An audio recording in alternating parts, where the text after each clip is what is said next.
Hello, this is JG on YT. I haven't made a video in quite a while, and today I'm going to talk to you about the Bose Wave Radio and Wave music system.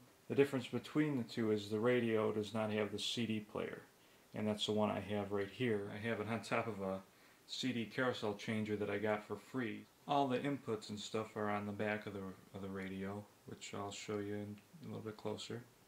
You have a 3.5mm input for a 75 ohm antenna for your FM radio over there on the left.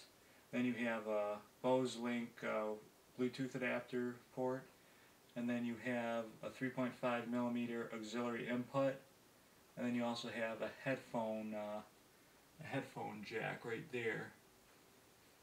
The radio itself doesn't actually have any buttons on it. It has a capacitance touch on top that just turns it on and off, or works as a snooze for the alarm. The nice thing about the alarm on this is it actually will override. Like if you forget and leave the radio on at night, it will actually override and still turn the alarm on even if you left it on, which is nice. And it has 2 alarms, which are pretty easy to set along with the time compared to some clock radios out there, so that's a nice feature it has. What I'm real happy with though is the Bluetooth. It has that's what that little thing on the left with the light is. It's this right here. It's actually very small, so it doesn't take up a whole lot of space. I mainly use it with the iPod Nano, which is right here. You have the Nano, and here's the remote for the radio right there. I don't know if the glare, you can see it or not, but you have all your controls and stuff right on there. And the thing is, the radio actually controls the iPod with its remote, which is actually pretty neat.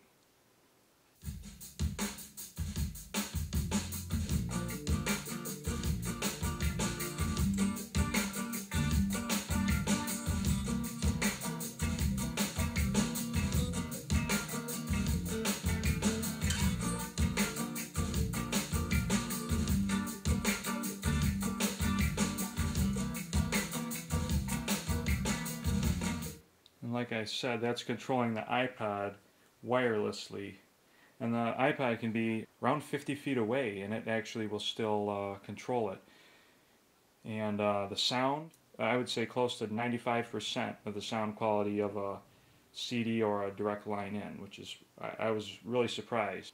Altogether, this radio, just the radio without the CD player with the Bluetooth adapter, was about $470 with tax here in Michigan. So it's a little pricey, but for what it is, it's not the best sounding thing in the world, obviously. Hi-Fi systems has better sound, but for the size of this thing, it's pretty good. And the thing with the sound quality is it's tuned very well.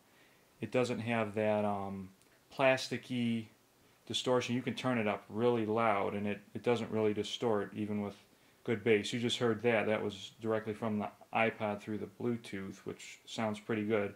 Some people say it doesn't have very good treble. I think it's fine compared to other stuff I've used. It's pretty good. It has kind of a warm tone to the music, which is very nice compared to some other products out there. I was really surprised with the Bluetooth, because I was expecting something like satellite radio quality, which is horrible. If you ever listen to it, listen closely when people speak S's on it. You hear this, it's like a grating glass sound. It's hard to explain.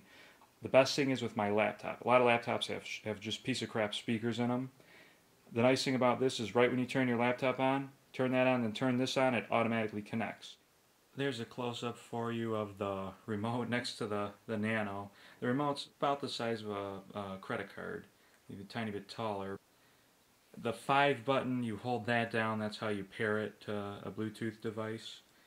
That's the only thing that isn't marked, but otherwise it has all the functions right on there. And all in all, I'd give it probably 4.5 out of 5 because of what it is. It's portable. My dad takes his camping, and I'll show you the old one just a second at the close of the video, but it's lasted 20 years and it still sounds great, the original model. But it's portable and you get pretty good bass out of something that size. So here's the comparison of the original compared to that. The original one has buttons and a remote.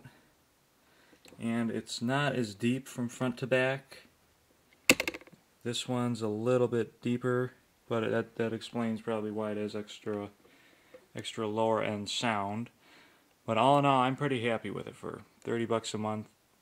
And I use it actually a lot more than I thought I would for my laptop, since the speakers are bad on that.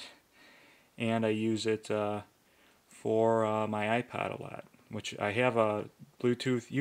I'm going to show later on, there's a adapter by Logitech that you can connect to any component to use your Bluetooth from your phone or anything like that, which is pretty good. I'll have a video of that later.